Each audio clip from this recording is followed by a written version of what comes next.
Assalamualaikum warahmatullahi wabarakatuh. Perkenalkan, nama saya Kartika Sopiana Safitri dan teman-teman anggota kelompok saya, Dionanda, Intan Purnamasari, Igede Juli, Rea Irpandia, dan Reza Kaspul Iqbal.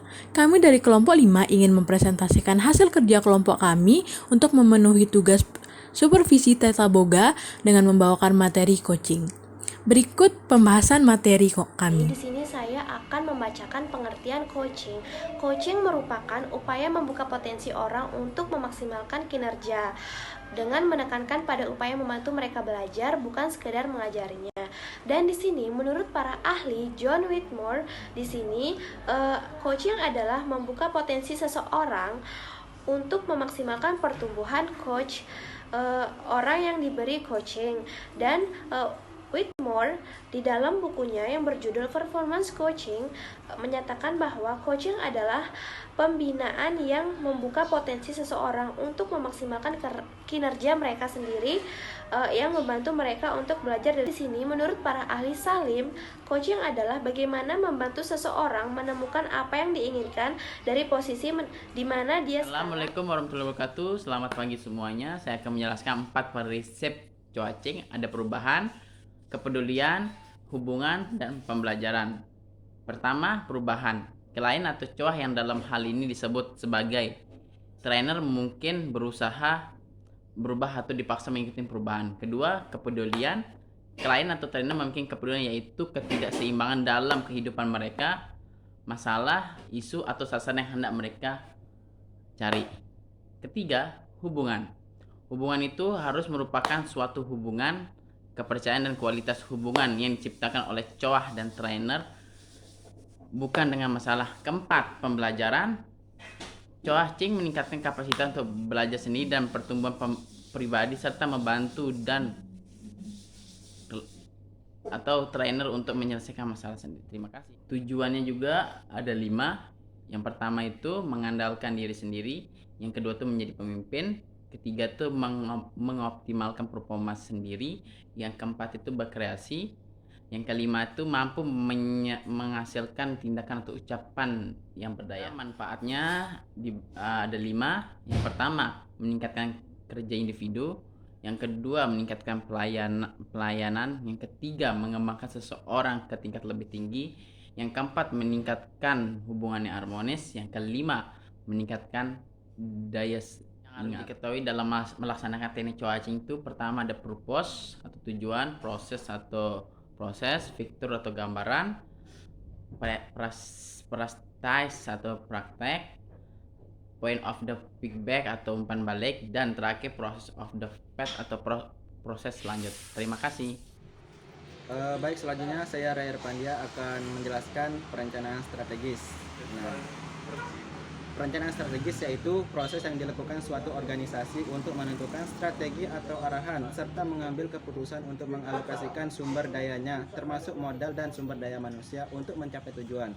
Nah, di sini ada 3 alasan yang menunjukkan pentingnya perencanaan strategis menurut James A.F. Stoner.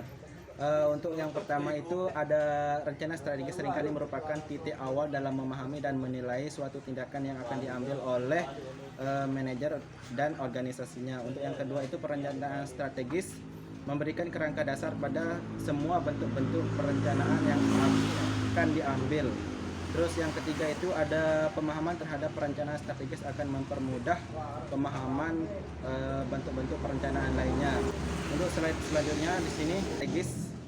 Nah, proses perencanaan strategis merupakan proses pengarahan usaha perencanaan strategis dan menjamin strategi tersebut dilaksanakan dengan baik sehingga menjamin kesuksesan organisasi dalam jangka panjang. Nah, di sini maksudnya perencanaan strategis tidak mengenal standar baku dan memiliki variasi yang tak terbatas. Setiap penerapan perlu merancang variasinya sendiri sesuai situasi, kondisi setempat, dan kebutuhan. Meskipun demikian, secara umum proses perencanaan strategis sebagai berikut. Yang pertama adalah formula tujuan, yang kedua adalah analisis tujuan dan tujuan strategi. Yang ketiga adalah analisis sumber daya, kekuatan, dan kelemahan. Yang keempat adalah pengambilan keputusan strategis, identifikasi kesempatan strategis. Yang kelima adalah pelaksanaan strategis. Yang keenam adalah evaluasi dan pengendalian strategis, analisis lingkungan, kesempatan, dan ancaman. Coaching yang purport adalah coaching yang dilakukan secara strategis dan terencana. Tahapan yang biasa dilalui adalah sebagai berikut. Yang pertama adalah sepakati visi bersama. Gali dan coach dia ingin kedepannya menjadi seperti apa? Apakah itu dari sisi peningkatan karir, kepemimpinan, dan kompetensi, dan lain-lain. Yang kedua adalah tetapkan tujuan yang solid. Gunakan metode SMART Goal. Yang ketiga adalah susun rencana-rencana untuk mencapai tujuan goal. Pastikan juga rencana-rencana tersebut memiliki indikator keberhasilan yang besar. Yang keempat adalah susun program coaching. Inti mesti dibuat secara jelas dan detail dalam rangka mencapai rencana-rencana tersebut. Baik, selanjutnya saya akan menjelaskan mengenai teknik-teknik coaching. Coaching sendiri merupakan sebuah teknik proses pengarahan untuk menghadapi realitas lingkungan pekerjaan dan membantu menghilangkan kendala-kendala untuk mencapai kinerja yang optimal. Dalam teknik coaching menggunakan analisis dan observasi untuk mencapai sebuah solusi. Dalam teknik coaching, alih-alih memberikan sebuah solusi, seorang coach justru memberikan sebuah pertanyaan-pertanyaan yang mendorong kreativitas, memprovokasi, dan mendorong untuk bergerak ke depan. Secara umum, teknik coaching dibagi menjadi 5. Yang pertama, ada building rapport, di mana seseorang harus membuat hubungan secara profesional. Yang kedua ada listening, di mana seseorang harus lebih banyak mendengar. Yang ketiga ada institution, di mana kita harus meningkatkan institusi kita.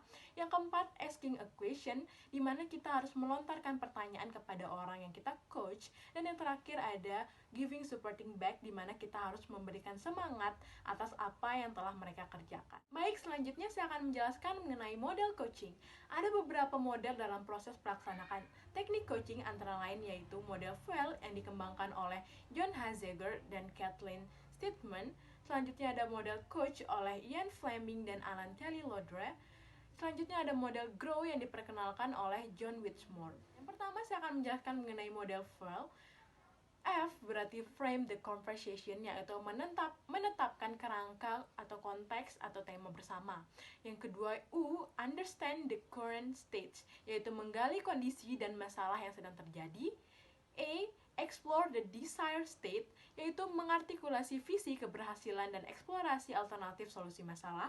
Dan terakhir ada L, yaitu lay out a success plan, mengidentifikasi langkah-langkah spesifik untuk mencapai tujuan yang diharapkan dan tindak lanjut. Selanjutnya yaitu model coach. Yang pertama ada C, yaitu kompetensi atau kompetensi, yaitu mempertimbangkan kondisi kinerja saat ini. Selanjutnya ada O, outcomes atau hasil, yaitu menciptakan hasil yang diharapkan dari belajar. Kemudian ada E, yaitu action atau tindakan, yaitu menetapkan bersama strategi dan cara melaksanakan tindakan. Yang kemudian ada C dan H, yaitu checking atau memeriksa, yaitu memberikan umpan balik dan mereview apa yang sudah dipelajari. Selanjutnya ada model GROW. GROW merupakan model coaching asli yang dikembangkan oleh Sir John Whitmore. GROW adalah singkatan dari Goal, Reality, Option, dan Will. Baik, yang pertama yaitu J atau goal atau tujuan, yaitu merupakan tahapan pertama dalam coaching untuk menentukan apa yang ingin dicapai. Dengan mengetahui tujuan yang ingin dicapai, kita dapat menentukan jalur atau arah yang akan digunakan untuk mencapai tujuan tersebut. Selanjutnya R, yaitu reality atau realitas, yaitu kondisi saat ini yang dialami. Penggalian secara mendalam terhadap realitas merupakan kunci keberhasilan coaching. Selanjutnya ada O, yaitu option atau opsi, yaitu pilihan atau cara yang mungkin dapat dilakukan untuk mendapat hasil akhir yang diinginkan. Dan terakhir adalah W, will atau kemauan, yaitu tindakan yang akan dilakukan segera untuk mencapai hasil yang diinginkan. Mencapai di materi terakhir, yaitu langkah-langkah pelaksanaan teknik coaching secara umum. Yang pertama di sini membantu coach melakukan observasi terhadap kinerja yang diberikan dan perilakunya sendiri, seperti kita memberikan sebuah pertanyaan, contohnya apa yang terjadi dengan aktivitas yang telah kita lakukan, apa yang sudah Anda lakukan dengan aktivitas tersebut. Dan yang kedua itu membantu seorang coach menganalisis kerjanya sendiri. Kita bisa memberikan pertanyaan kepada mereka tentang bagaimana kegiatan yang telah kalian lakukan, apakah Anda senang dengan hasilnya, apakah Anda merasa sesuai dengan apa yang Anda inginkan, dan apa yang Anda menjadi target, apakah Anda merasa cukup atau puas. Dan yang terakhir, mendorong coach untuk berpikir, menemukan solusi sesuai dengan potensi dan kompetensi yang ada. Seperti contohnya, apa yang akan Anda lakukan berkaitan dengan hasil atau kegiatan yang Anda lakukan. Yang kedua, apakah Anda akan mengerjakan proyek ini dengan cara yang sama atau berbeda. Dan yang terakhir, apa ide-ide Anda untuk mengatasi masalah atau problem-problem yang Anda temukan di dalam sebuah rencana atau kegiatan selama melakukan tugas-tugas Anda tersebut. Sekian materi presentasi yang kami sampaikan. Untuk kurang lebihnya mohon maaf. Wassalamualaikum warahmatullahi wabarakatuh.